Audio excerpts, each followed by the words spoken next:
اللہم صلی وسلم علی سیدنا محمد وعلی آلہ واصحابہ وبارک وسلم۔ ریاض الجنہ، ریاض روضہ کی جمع ہے اور لغت میں روضہ کہا جاتا ہے الارض ذات الخضرہ، وہ زمین جو سرسبز و شاداب ہو۔ واہ! تو گویا کہ باغ اور جنت کے کسی حصے ٹکڑے کو عربی زبان میں روضہ کہا جاتا ہے۔ واہ! اور جنید بھائی، میں یہاں پر یہ بیان کرنا چاہتا ہوں کہ جب حضور علیہ الصلوۃ والسلام کے عہد مبارک میں آپ خود کو تصور کریں تو یہ بات ہمیں سمجھ لینی چاہیے کہ حضور علیہ الصلوۃ والسلام کے عہد مبارک میں مواجہہ شریف والا حصہ اس طرح سے صحابہ کرام رضوان اللہ علیہم اجمعین کی توجہات کا مرکز نہیں تھا، کیونکہ اس وقت ریاض الجنہ میں آپ حضرت ام المومنین عائشہ صدیقہ رضی اللہ تعالی عنہا کے حجرہ مبارک سے لے کر حضور علیہ الصلوۃ والسلام کے ممبر شریف تک جو کچھ دیکھ رہے ہیں، یہی وہ حصہ ہے جو آپ علیہ الصلوۃ والسلام کے عہد مبارک میں موجود تھا۔ اللہ! اور یہ تھا جی یہی تھا۔ اور تھوڑا سا آپ ریاض الجنہ سے آگے چلے جائیں تو پلرز پر لکھا ہوا ہے ھذا حد مسجد النبی صلی اللہ علیہ وآلہ وسلم، یہی وہ عہد مبارک ہے۔ پھر آپ غور کیجئے کہ ریاض الجنہ کی جو سب سے بڑی برکت ہے وہ یہ ہے کہ حضور علیہ الصلوۃ والسلام کی قبر شریف کا جو راس مبارک کا حصہ ہے وہ ریاض الجنہ کی طرف ہے۔ اللہ اکبر! جو سر انور ہے وہ ریاض الجنہ کی طرف ہے۔ اللہ! اور حضرت سیدنا امام زین العابدین علیہ السلام بالخصوص اور تمام صحابہ رضوان اللہ تعالی علیہم اجمعین، جس میں بالخصوص حضرت سیدنا ابو بکر صدیق رضی اللہ تعالیٰ عنہ کی ذات اقدس ہے، وہ تمام یہیں سے کھڑے ہو کر حضور علیہ الصلوۃ والسلام پر درود و سلام پڑھا کرتے تھے۔ سبحان اللہ! کیونکہ مواجہہ شریف کا حصہ یہ بعد میں تعمیر ہوا ہے۔ بعد میں تعمیر۔ پھر آپ غور کیجئے کہ خاص طور پر جب ریاض الجنہ کی بات کی جا رہی ہے تو اصطلاح شرعی میں وہ مقام جو حضور علیہ الصلوۃ والسلام کی قبر شریف ٹھیک ہے، یا آپ صلی اللہ علیہ وسلم کا گھر مبارک، وہاں سے لے کر آپ علیہ الصلوۃ والسلام کے ممبر شریف تک کا جو حصہ ہے یہ ریاض الجنہ کہلاتا ہے۔ سبحان اللہ! اس کو ریاض الجنہ کیوں کہتے ہیں؟ یہ بتائیے۔ یہ روئے زمین پر اس کائنات کا وہ مقدس ترین مقام ہے جہاں سب سے زیادہ حضور علیہ الصلوۃ والسلام کے قدمین شریفین لگے۔ سبحان اللہ! اور پھر آپ کے سامنے میں چند احادیث یعنی بیان کرنا چاہتا ہوں۔ یہ احادیث صحیح بخاری میں بھی ہیں، صحیح مسلم میں بھی ہیں، مسند امام احمد بن حنبل اور دیگر محدثین بسم نے اللہ، بسم اللہ۔ ان احادیث کو بیان کیا، اور اس میں بڑی قابل توجہ بات یہ ہے کہ حضور علیہ السلام فرماتے ہیں ما بین بیتی و منبری روضۃ من ریاض الجنہ، فرمایا کہ جو میرے گھر اور میرے ممبر کے درمیان کا حصہ ہے یہ جنت کے ٹکڑوں میں سے ایک ٹکڑا ہے۔ اب چند الفاظ کے اختلاف کے ساتھ میں روایات کی تلاوت کر رہا ہوں۔ فرمایا کہ وَمِنبَرِ عَلَى حَوْضِي، اور فرمایا میرا یہ ممبر میرے حوض کوثر پر ہے۔ اور پھر ایک حدیث میں ارشاد فرمایا مِنبَرِ عَلَى تُرْعَةٍ مِّن تُرَعِ الْجَنَّةِ، فرمایا کہ میرا ممبر جنت کی نہروں میں سے ایک نہر پر ہے۔ اور پھر حضور علیہ الصلوۃ والسلام نے یہاں تک ارشاد فرمایا، اور قربان جائیں ام المومنین سیدہ عائشہ صدیقہ رضی اللہ تعالی عنہا و سلام اللہ علیہا کے نصیب پر کہ حضور علیہ السلام نے فرمایا مِنبَرِ عَلَى تُرْعَةٍ مِّن تُرَعِ الجنہ وما بین الممبر وبین بیتی عائشہ روضۃ من ریاض الجنہ۔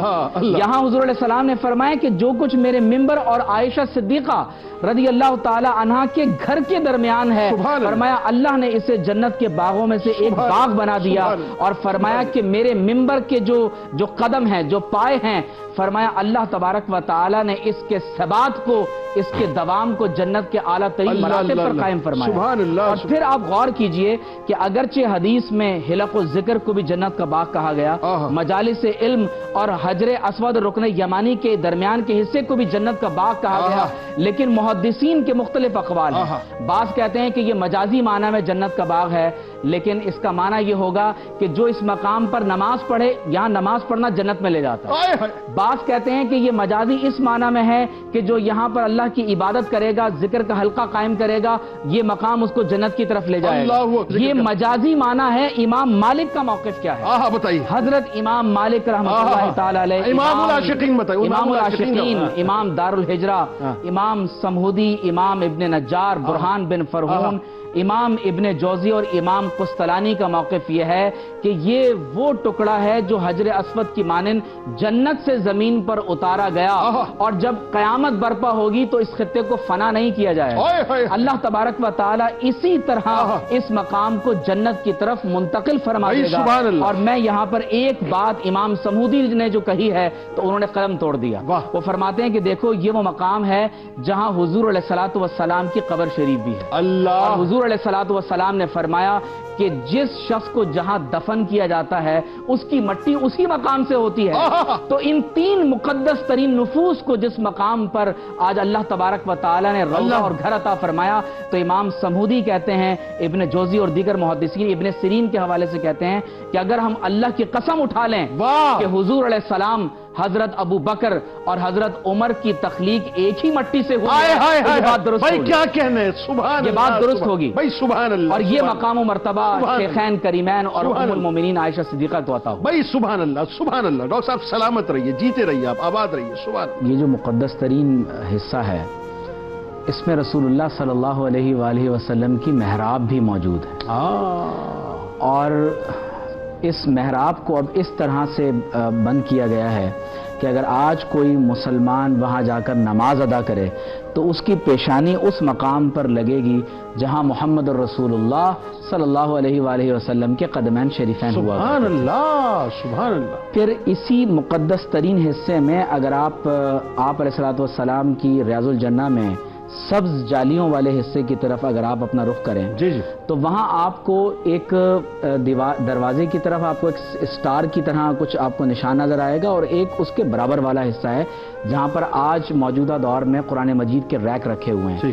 یہ وہ دروازہ ہے جہاں سے حضور علیہ الصلوۃ والسلام ام المومنین عائشہ صدیقہ رضی اللہ تعالی عنہا کے حجرہ مبارک سے باہر تشریف لائے کرتے تھے۔ اچھا، یہاں سے تشریف لاتے تھے۔ اور اس کے بالکل متصل سامنے حضرت سیدنا ابو بکر صدیق رضی اللہ تعالیٰ عنہ کا دروازہ ہے، اور حضور علیہ الصلوۃ والسلام نے فرمایا تھا کہ مسجد نبوی شریف میں آنے والے سارے دروازوں کو بند کر دیا جائے سوائے صدیق اکبر کے دروازے کے۔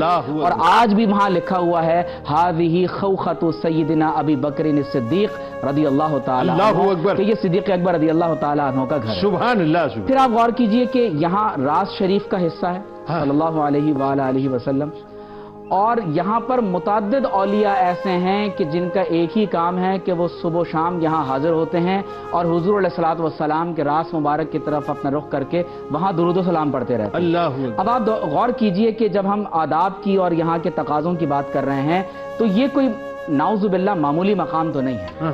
اللہ تعالیٰ نے ارشاد فرمایا یا ایھا الذین آمنوا اذا ناجیتم الرسول فقدموا بین یدی نجواکم صدقہ، اے ایمان والوں اگر تمہیں یہ مرتبہ نصیب ہو جائے کہ تم ہمارے نبی کی بارگاہ میں حاضر ہو کر ان سے آہستگی میں اپنی گزارشات اور مناجات پیش کر سکو تو اس کو معمولی خیال نہ کرو، اللہ کے شکرانے کے طور پر اس سے قبل صدقہ ادا کر دیا۔ اللہ اکبر۔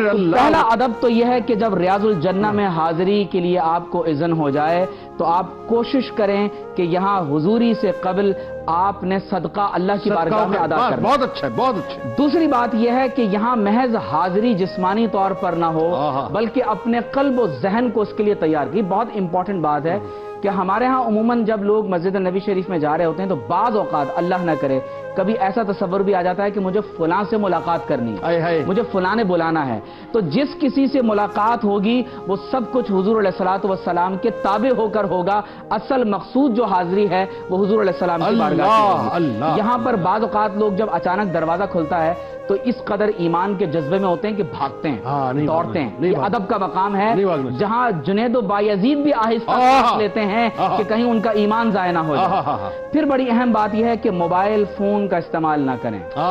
لوگ یہاں بیٹھ کر ویڈیو کالز کر رہے ہیں، آڈیو کالز کر رہے ہیں، واٹس ایپ استعمال کر رہے ہیں، یہاں تک کہ ان کی رنگ ٹونز نعوذ باللہ من ذالک بج رہی ہوتی ہیں۔ سخت بے ادبی کی بات ہے۔ یہاں پر سیلفی نعوذ باللہ سیلفی پوائنٹ بہت لوگ بنا لیتے ہیں، اور اس قدر بدترین بے ادبی اور بدنصیبی کی بات ہے کہ بعض اوقات روضہ مبارک کی طرف پشت ہوتی ہے اور نعوذ باللہ من ذالک تصاویر لی جاتی ہیں۔ خلیفہ ابو جعفر منصور نے امام مالک سے سوال کیا کہ جب میں اس مقام پر حاضر ہوں تو میں قبلے کی طرف اپنا رخ کر کے اللہ سے دعا کروں یا حضور علیہ السلام کو اپنا قبلہ بنا لوں؟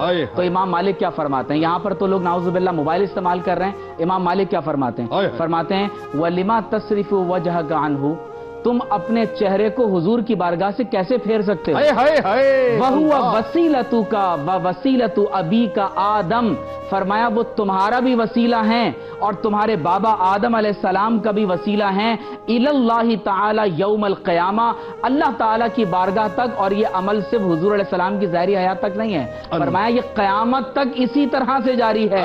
فرمایا تم حضور کی بارگاہ میں حاضر ہو، بل استقبلہ، حضور کو اپنا قبلہ بنا لو۔ اگر باب السلام سے داخل ہوں تو آپ مواجہ شریف پر حاضر ہوں گے، ٹھیک ہو گیا۔ اور اگر آپ مسجد نبی شریف کے دوسرے دروازے باب صدیق اکبر سے داخل ہوں تو یہ دروازہ آپ کو بالکل اسی رستے میں کھڑا کرے گا جہاں حضور علیہ الصلوۃ والسلام کا سر مبارک ہے۔ تو آج بھی کئی اولیاء ایسے ہیں جو باب صدیق اکبر سے داخل ہوتے ہیں اور ان کا رخ قبلے کے بجائے حضور علیہ الصلوۃ والسلام کے روضہ مبارک کی طرف ہوتا ہے۔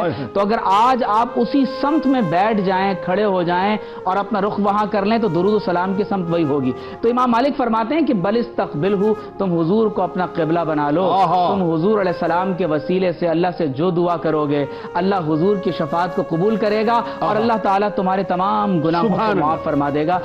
ایک بات میں اس میں یہ ایڈ کر دوں کہ یہ جنت کے ٹکڑوں میں سے لایا گیا زمین پر ایک ٹکڑا ہے، جب یہاں پر حاضر ہوں تو سراپا ادب بن جائیں اور صرف اس تصور کے ساتھ کہ میں اس وقت حضور علیہ السلام کی بارگاہ میں اس طور پر حاضر ہوں کہ جس طرح صحابہ عہد رسالت میں حضور علیہ السلام کے دربار میں حاضر ہوتے تھے اور ہم اپنے آپ کو حضور کی بارگاہ میں پیش کر کے وہاں سے گزر رہے ہیں۔ اور امام نسائی کی حدیث میں میں بات مکمل کروں گا کہ حضور نے فرمایا یا لیتنی لقیت اخوانی، فرمایا کاش کہ میری ملاقات میرے بھائیوں سے ہو جاتی۔